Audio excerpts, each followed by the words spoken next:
Hey guys, how's it going? It is your boy, Big Blue Drew 97 here, coming at you with another manga chapter reaction video. This time, reacting to Dr. Stone manga chapter 200.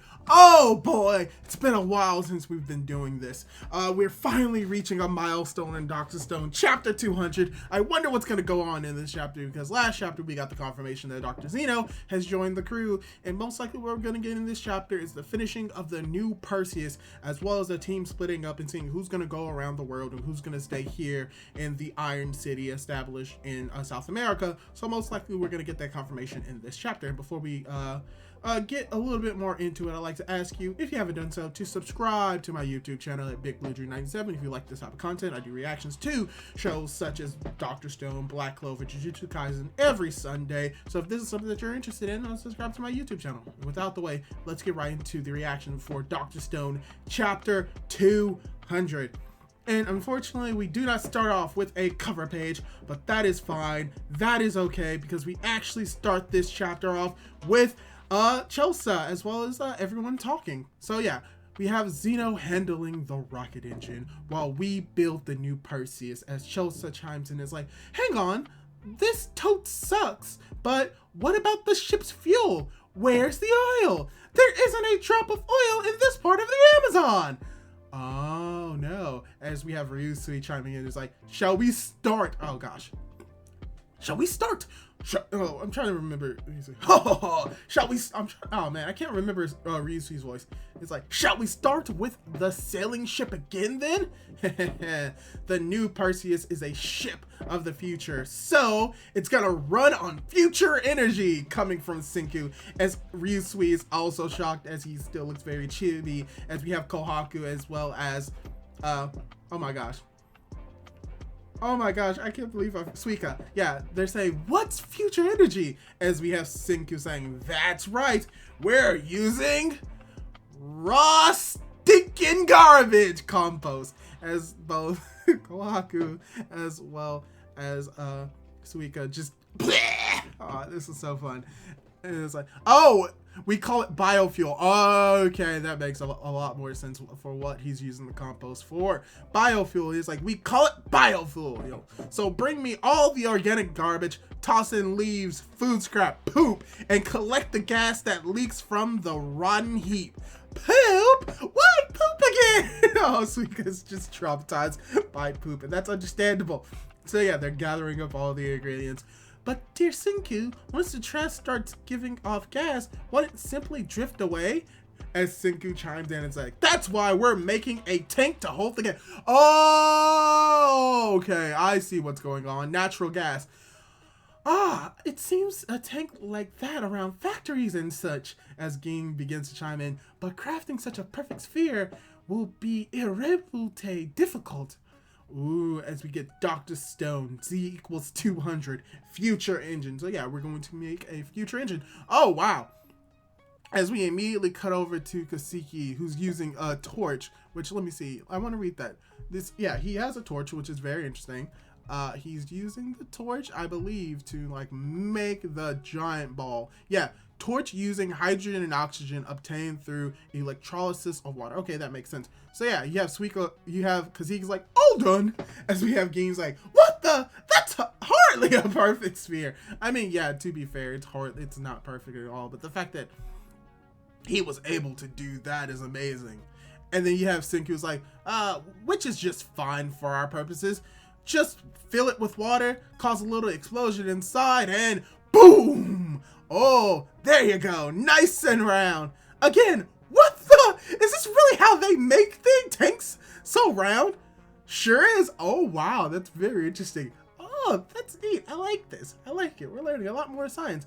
And Geen is just shocked as ever. So you have Geen looking at both Zeno as well as Chrome working on their machine, as he begins to question. Is like, may I ask what this is, dear Zeno? As Zeno responds with, the heat of a standard furnace does not suffice and for most super alloys, so we must melt them down with an electric-based induction heater. And Gin is beginning to understand this. And it's like, why does the power cables look more like hoses? They can carry water as a coolant. Otherwise, the unfathomable heat would melt the cables themselves. Okay, and now we have Senku, as well as wow.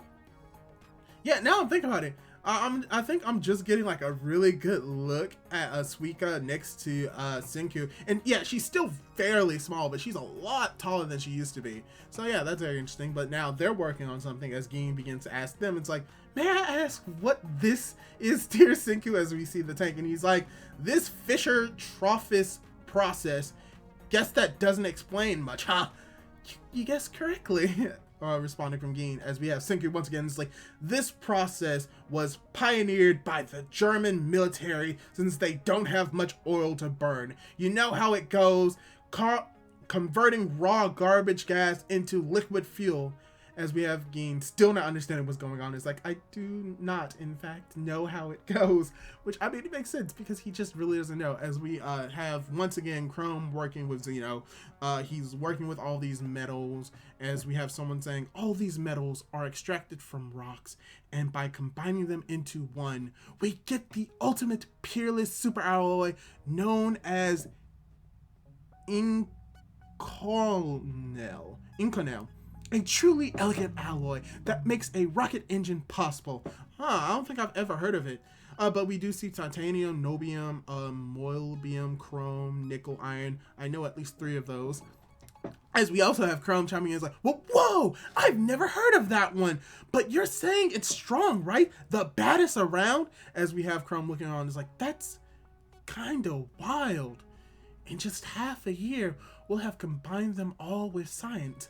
This whole time, they've been just stones in the ground. As we see a calendar of time going by, as we see that they're making plans, they're still making the processes, they're making the ship. We even see a little image of Genryo being bullied into helping, as he should be. So they're building the processes slowly and slowly. We also get to see Senku not being physically fit, as he's like, how's your engine going? As Zeno's like, just fine. This is gonna be fate. And Zeno once again is like, and your liquid fuel? Do I even need to ask? As Senku's like, no problem on our end. Today's the day of the unveiling and the first test run. Ooh! Oh, rocket engine level 1 acquired. As we get this image of the rocket engine blasting into the sea, as it shows that they've at least been able to create a level 1 rocket engine. As we have Taiju's like, yeah, a real live rocket jet. As we have Zeno once again saying, a gas turbine engine to be precise. Lifting a spaceship would require endless improvements until we have a level 99 engine. Ooh. As we have once again Senku chiming is like, fair enough. But still, we've finally taken the first step towards a moon mission and confronting the Y-Man. Ooh, this is getting very interesting. Okay, and I kind of got a spoiler for what's going to be happening, as we have Zeno's like, humanity took thousands of years to achieve what we've recreated in a relative blink of an eye. I suppose, Senku, that from today on, this task will lead us down different paths. Yeah, you ain't wrong. As we have Zeno and Senku talking. And then we have both Kohaku and Taiju and everyone coming to a certain realization, as we cut over to Risui saying, we're splitting into 3 teams. So yeah, that was unexpected. I knew for a fact that they were going to split up into 2, but everyone's reacting like with, what? Why? And Ryusui's basically going to explain it. He's like, I get it. Now that the city is on the right track, I'm sure we'll all love to settle down and just live a little, except the rest of the world is still petrified, coming from Chrome, as we have Taiju's like, our people in Japan, Treasure Island, and Corn City. Dang it, that's true. We are coming, Yuzurihara, I keep forgetting her name, and everyone else. And it makes sense that Taiju would break up Yuzurihara because he loves her. Now I think about it, have you told her that you love her, Taiju? I'm pretty sure he hasn't, because it's Taiju. But now we have Risui saying, as for the teams, ooh, I can't wait for this. Ooh. For the first team will remain in Super Alloy City. They'll keep amassing minerals and refining the rocket engine as the cornerstone of society, where we have Tsukasa, we have Mai, we have Zeno, we have oh man, it's been a while. We have Ginryo and we have Kaizu. I forgot his name. The samurai guy. I forgot his name. And then we also have Ryusu saying the next team will head to Corn City. They'll revive the folks back on the US and get corn production back on track. That's the wellspring for reviving humanity. Tearing me away from dear Senku? No! As we see Taiju, Ukyo, Hyoga, Max, Carlos, as well as Luna going to Corn City, and she's mad that she won't be with Senku, her boyfriend. So that's interesting. But we have Gin chiming in. It's like, I'll let you in on a little secret, dear. Senku loves capable women who excel at their jobs. Gin trying to sway her with her words. And she's like, shucks, you mean me? Yeah, I'm fine with this. Oh man, you were so gullible. And as we have Ryusui, and last but not least, the final team will establish the other cities. They'll cross the Atlantic and continue around the globe while picking up resources for the spacecraft on their way back to Japan as the pioneers of the future. As we have Gin's like, yes, such a long journey. How many years until we reach Japan again? As we get Chelsea, Senku, Chrome, Gin, Kohaku, as well as Suika, Francois, Ryusui, and Kaseki. So we have 3 teams that are going to be broken up. Oh man, that means a lot of our favorite characters, specifically Luna, are going to be broken up.